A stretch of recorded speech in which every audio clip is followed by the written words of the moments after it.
पिछले दिनों भाजपा राष्ट्रीय प्रवक्ता संबित पात्रा कांग्रेस के देश विरोधी चरित्र का पर्दाफाश करते हुए कांग्रेस का बनाया हुआ टूलकिट मीडिया के सामने लेकर आए थे, जिसके बाद पूरे देश में कांग्रेस के विरोध में एक लहर सी उठी और कांग्रेस के विरोध में लोगों ने सोशल मीडिया पर जमकर अपनी भड़ास निकाली। छत्तीसगढ़ राज्य में भी लाखों कार्यकर्ताओं के साथ साथ पूर्व मुख्यमंत्री डॉक्टर रमन सिंह के द्वारा ट्विटर पर टिप्पणी की गई, लेकिन लोकतंत्र की हत्यारी भूपेश बघेल की सरकार द्वारा अभिव्यक्ति की आजादी का दमन करते हुए गैर जमानती धाराओं में पूर्व मुख्यमंत्री डॉक्टर रमन सिंह के विरुद्ध अपराध पंजीबद्ध करवाया गया।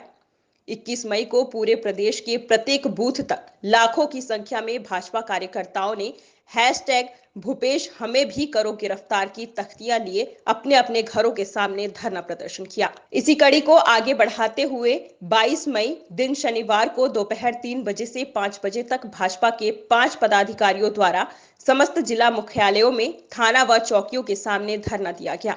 भारतीय जनता पार्टी छत्तीसगढ़ प्रदेश की ओर से कोरबा में धरना देने के लिए 5 लोगों को तय किया गया। कोरोना प्रोटोकॉल का पालन करते हुए पदाधिकारी पैदल मार्च करते हुए सीएसबी चौकी तक पहुंचे और सोशल डिस्टेंसिंग का पालन करते हुए इन्होंने प्रदेश सरकार के अराजकता के विरोध में धरना दिया।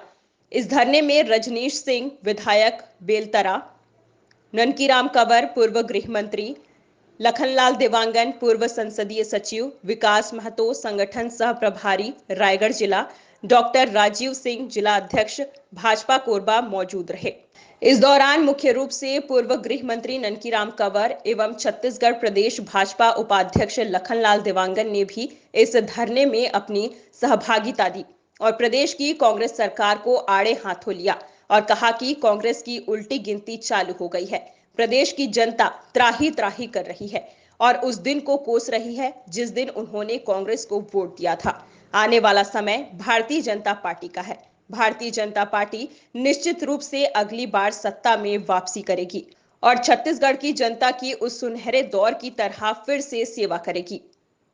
23 मई को इसी कड़ी में भारतीय जनता पार्टी कोरबा जिले के विभिन्न थाना चौकियों में भी कोरोना प्रोटोकॉल का पालन करते हुए 5 कार्यकर्ताओं के साथ प्रतीकात्मक धरना देगी और यदि कांग्रेस सरकार ने अभी भी अपने निर्णय को वापस नहीं लिया तो आने वाले समय में यह आंदोलन और भी उग्र किया जाएगा।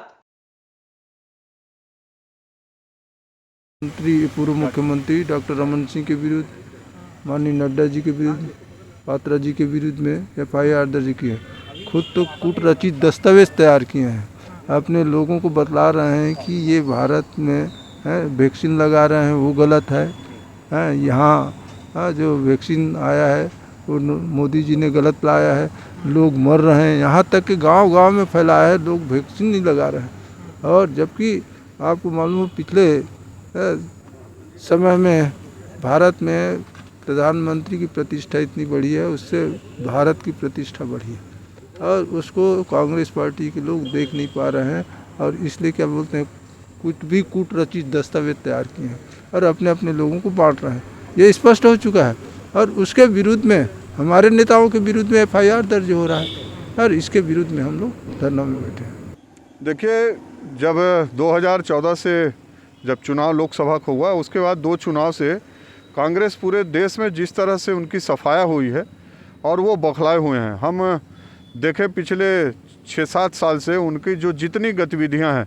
वो गतिविधियां भारत को नीचे ले जाने के लिए देश इसके खिलाफ है, चाहे वो सर्जिकल स्ट्राइक हो, चाहे एयर स्ट्राइक हो,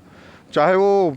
शाहीन बाग का मामला हो, चाहे किसान आंदोलन हो। इसमें इन्होंने एक भ्रम फैला करके विदेशों में भारत की छवि खराब करने का प्रयास किया है और अभी जब सेकंड स्ट्रेन आया इसको भारत का स्ट्रेन बताना, मोदी वायरस नाम देना, लाशों के ऊपर में फ़ोटो खींच करके विदेशों में भेजना और इसके लिए प्रोत्साहित कर अपने कांग्रेस नेताओं के द्वारा एक टूल किट बना करके जो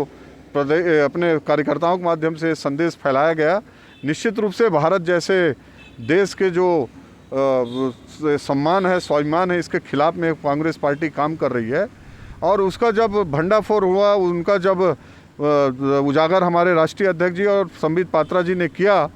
तो वो बौखला करके शिकायत दर्ज कराए और छत्तीसगढ़ में शेयर करने पर, ट्विटर में उसको डालने पर हमारे पूर्व मुख्यमंत्री भारतीय जनता पार्टी के राष्ट्रीय उपाध्यक्ष डॉक्टर रमन सिंह जी के खिलाफ में एफआईआर दर्ज किया गया। हम भारतीय जनता पार्टी के सभी नेता कार्यकर्ता मांग करते हैं कि हमने भी फेसबुक में, ट्विटर में ये शेयर किया है और इनको जो करना चाह रहे थे देश के खिलाफ,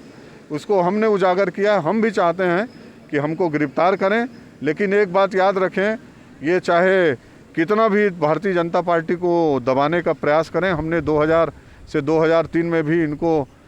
देखा था और इनको जुल्म को सह के भारतीय जनता पार्टी के एक एक कार्यकर्ताओं ने, छत्तीसगढ़ की जनता ने इनको 15 साल तक आने नहीं दिया था। आने वाले 20 साल तक ये कांग्रेस के लोग अब इस छत्तीसगढ़ से दूर रहने वाले हैं। बड़े भारी भरकम अब घोषणा पत्र किए हैं, किसी काम को कर नहीं पा रहे हैं, इसलिए ये ऐसी कामों में लिप्त हैं। छत्तीसगढ़ की जनता त्राही त्राही कर रही है इस कोरोना काल में और किसी प्रकार की व्यवस्था न। छत्तीसगढ़ के लोगों के साथ जो इन्होंने छल किया है, कपट किया है, छत्तीसगढ़ की जनता देख रही है और आने वाले समय में इनको निश्चित रूप से सबक सिखाएगी।